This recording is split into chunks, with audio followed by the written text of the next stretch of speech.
प्रतिदिन युद्ध करी चली जंत्रणा सांगे एवं जीवन सांगे से 84 रु अद्यावधि मुझे किसी भलरे थाए आकुपंक्चर ट्रिटमेंट जो मु भलरे अच्छी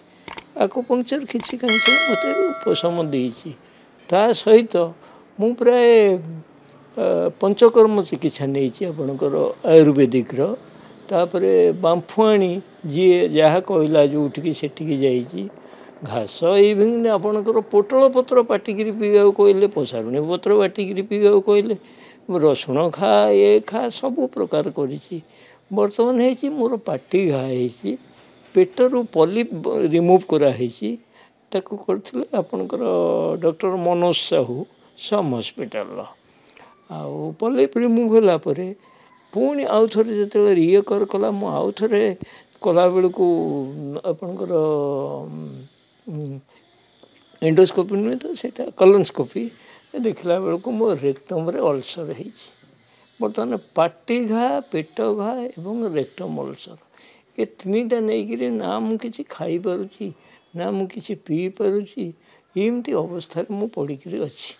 आईटा होगा फॉर द लास्ट बेसी एग्रावेट कला फॉर द लास्ट 10 years 10 वर्ष है तेणु यही कंडीशन में मु एका नुहे अवश्य मु मोर विशेष किसी मेडिसिन किसी खाऊनी मुझे जानी मेडिसिन न खाइले काले मरजीबी कहीं मोर जड़े हिताकांक्षी कहते कहले कि न खाइले तो जड़े मरजीव आ कौन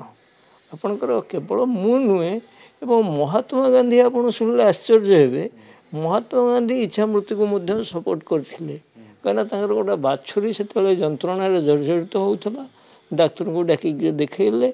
भल हबार किसी बाट नाला महात्मा गांधी कहले विष देखिए मारदि आपणकर सबुठ जदि बड़ ने कर्ण जो अभिमन्यु युद्ध करी ये कहता आहरी आघात कर आहरी आघात कर आहरी जंत्रणा दियो दुर्योधन कहते कर्ण ताक कहले ना शेष मुक्ति देवाई शेष आघात देले से मृत्यु हो आत्महत्या ट्राए करी माने मु तो उठी मुझे भी कहूँ आज्ञा मुझे उठी पारि मत आप ठिया कर टांगीदेवे फैन रे आज्ञा झुली पड़ी कि मुझे तो उठी पारुनी आ कौन करी उठिक झुलवाई भी मोर शक्ति नहीं शिक्षित लोक चिंता मन आपण जंत्रणा को एवं रोग को कौन करें मो रोग भल कर दिंतु मु चाहूनी मु कहवा कथा इच्छा मृत्यु बा यूथेनेसिया एमती दिया न जाऊ ए टीम ऑफ डॉक्टर्स ताधरे जज रहतु ताधरे आपणकर सामाजिक कर्मी रहतु 10 जणिया गोटे टीम विभिन्न वेरियस डिपार्टमेंट्स डॉक्टर्स मु नुहे मो भाया जो मैंने भोगुंट आसिक ये करंतु टेस्ट करंतु टेस्ट कर जदि भल होबार कथा से भल हो जदि भल न हो पार ताल गोटे इंजेक्शन अच्छे आपड़ देदेवा माने से इच्छा मृत्यु सांगे सांगे से मृत्यु हो तार इच्छा मृत्यु तो नुहे मृत्यु हो कहीं यहाँ आम देश सीना ना आम देश पैसिव आज्ञा अच्छे एक्टिव नहीं बट इनक्लूडिंग बेल्जियम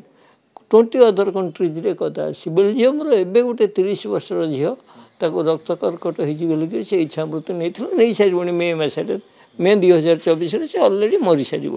से नथिबो तेणु मु शुणु मु एका नुहे मुझे कष्ट न सहूँ मानसिक आघात मानसिक कष्ट बेसी सहूँ मो परिवार वर्ग मो परिवार को मु अनै पारुनी आदौ मुँह को अनै पारुनी से मैंने भावुं कौन आई एम जस्ट प्रिटेंडिंग जे रोग किसी ना से भावुं ये तो लोकटा एक्टिव थिला ये थिला एमती कहीं हो अच्छा इवेन मु तो सोसाइटी मत सब आज्ञा दे समाज मुझे सबू दे आम तो समाज पे किसी करवा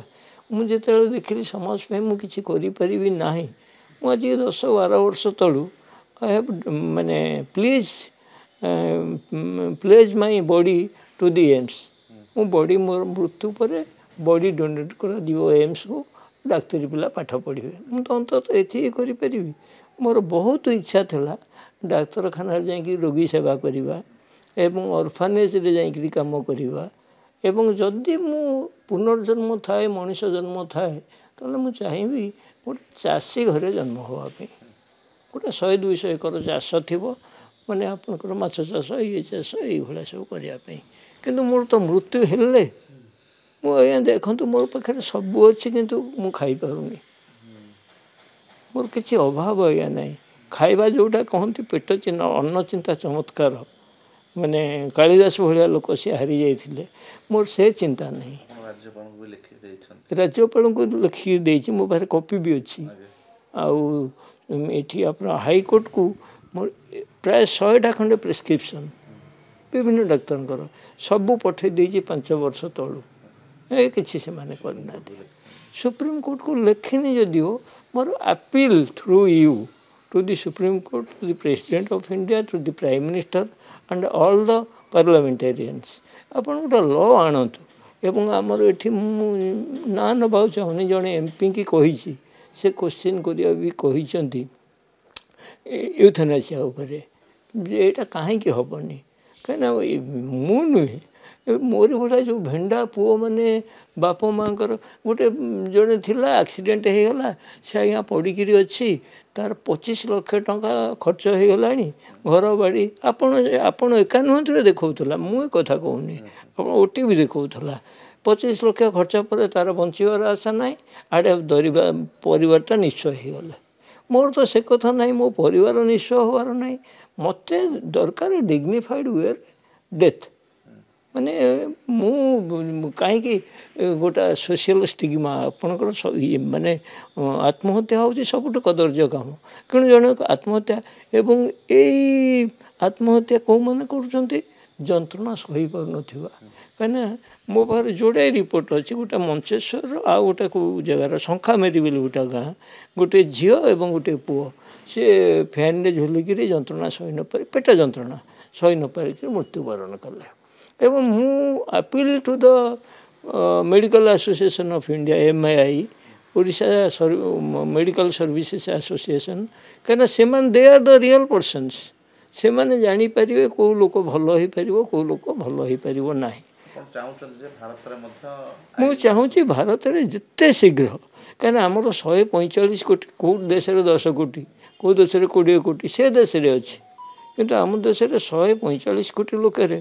ଆପଣ ଦେଖିବେ, ଆମ ଓଡ଼ିଶାରେ ମୋରି ଭଳିଆ 50,000 ଲୋକ ଭୋଗୁଥିବେ, ଭାରତବର୍ଷରେ ତ ତାର ଠିକଣା ନାହିଁ କିଛି। କଥା ହେଉଛି ବଞ୍ଚିଥିବା ପର୍ଯ୍ୟନ୍ତ ଆମେ କେମିତି ଜଣକୁ ମୃତ୍ୟୁ ଦେଇଦେବା, ଇଚ୍ଛା ମୃତ୍ୟୁ ଆଜ୍ଞା, ସେ ତ ବଞ୍ଚିବାର ଗୋଟେ ଆଶା ନେଇକି ବଞ୍ଚିବା, ଯେତେବେଳେ ଯନ୍ତ୍ରଣା ହୁଏ ତ କମିଯାଇପାରେ, ଜୀବନ ସଂଘର୍ଷରେ ଆମେ ଜିତି ଯାଇପାରେ। ସେଇଟା ଠିକ୍, ଯଦି ଯନ୍ତ୍ରଣା କମିଯାଇପାରେ ତାକୁ ଦେବା ଦରକାର ନାହିଁ। ଯିଏ ଆପିଲ୍ ନ କରିବ ତାକୁ ଇଚ୍ଛା ମୃତ୍ୟୁ, ଇଚ୍ଛା ହେଉଛି କ'ଣ, ଇଚ୍ଛା ମୃତ୍ୟୁ।